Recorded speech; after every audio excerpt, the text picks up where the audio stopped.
grand-père, moi je l'appelle grand-père Boimbo François. Mais lui, il appelle Boimbo François oncle. Moi je l'appelle grand-père. Alors comme il avait trop d'histoire avec les gens, il se battait avec les autres. Voilà. Alors on l'a envoyé au service militaire. Il est parti au service militaire. On est son oncle est allé dire à l'administrateur du territoire de les prendre parce qu'il est trop bouillant, il dérange tout le monde. Il devait partir. C'est comme ça qu'il est parti au service militaire à Irebou et il est descendu jusqu'à Kananga. À l'époque, Loulou Abou. Voilà.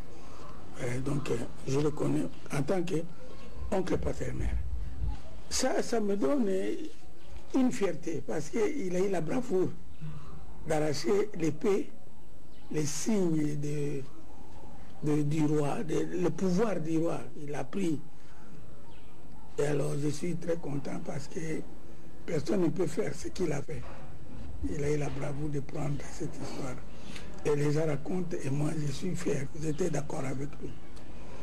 Oui, quand il a fait cet acte, c'était sur le boulevard. Moi j'étais en face de la banque du Congo à l'époque.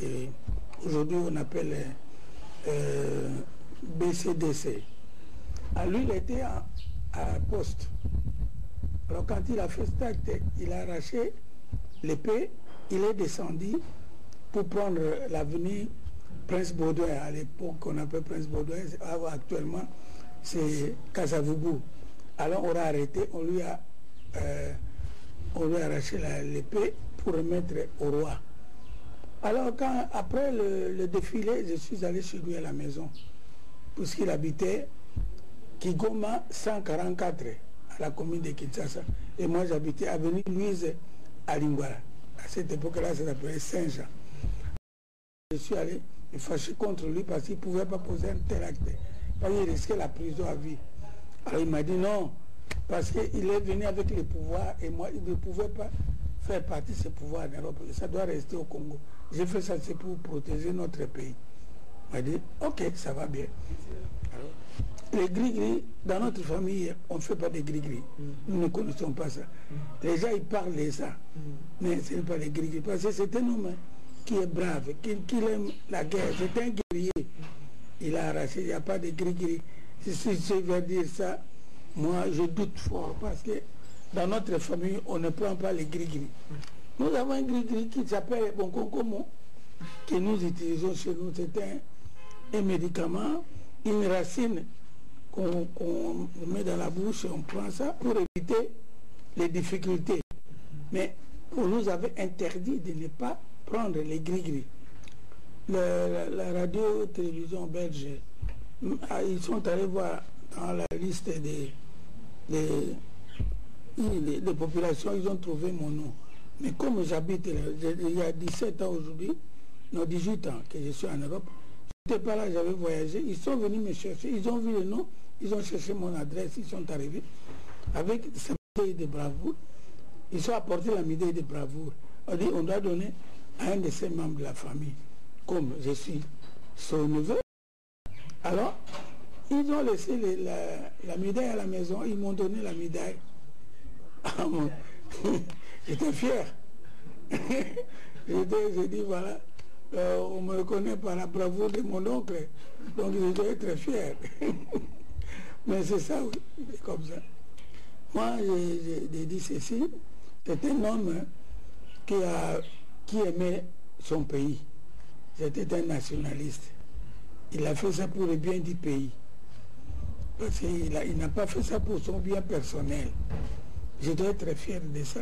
Je dois voir que c'est un homme, comme il était militaire, il a fait le service militaire 7 ans. Il avait cet amour. Et ça symbolise son courage, le courage qu'il avait. Et beaucoup de nos jeunes gens aujourd'hui, les militaires, les gens, ils doivent avoir cette idée-là. L'idée d'aimer son pays, sa patrie, c'est sacrifier pour sa patrie, comme il avait fait. Si c'est il a fait ça, c'est un exemple, nous, vous, les jeunes. nous sommes les jeunes, les militaires, les autorités, ils doivent avoir cet amour-là, travailler pour le pays, sécuriser le pays. Ça, je crois que cet acte-là, c'était pour que les gens ne peuvent pas s'amuser avec les Congo et la RDC actuellement. Donc non, ce sont des gens qui, des mauvaises langues. Ils ne peuvent pas dire qu'il n'a pas volé. On vole quelqu'un, on vole l'objet de quelqu'un s'il dort. S'il a fermé sa maison, tu viens, ou bien s'il est distrait, tu mets les mains en poche. Mais Bodo il était debout avec Kassavoudou. Il est venu. Il a trompé la vigilance des gardes de corps et des militaires. Mais il a arraché le pouvoir. Il n'a pas volé, il a pris. Eux, ils voyaient. Ils ne dormaient pas. Ils étaient tous debout. Qu'entendez-vous par voler? Voler, c'est subtiliser quelque chose qui ne vous appartient pas à son absence. Mais lui, c'était sa bravoure qui l'a permis de prendre devant lui. Ça, c'est... Moi, j'utilise le mot arracher, pas le mot voler. Ce n'est pas le mot voler. Il n'a pas volé. Pour ça, je vais demander au gouvernement, au chef de l'État, qu'on puisse faire un mausolée pour lui, qu'on puisse m'aider pour que ça soit un lieu touristique, que les gens viennent voir l'homme qui a aimé son pays, sa bravoure, a été arrêté.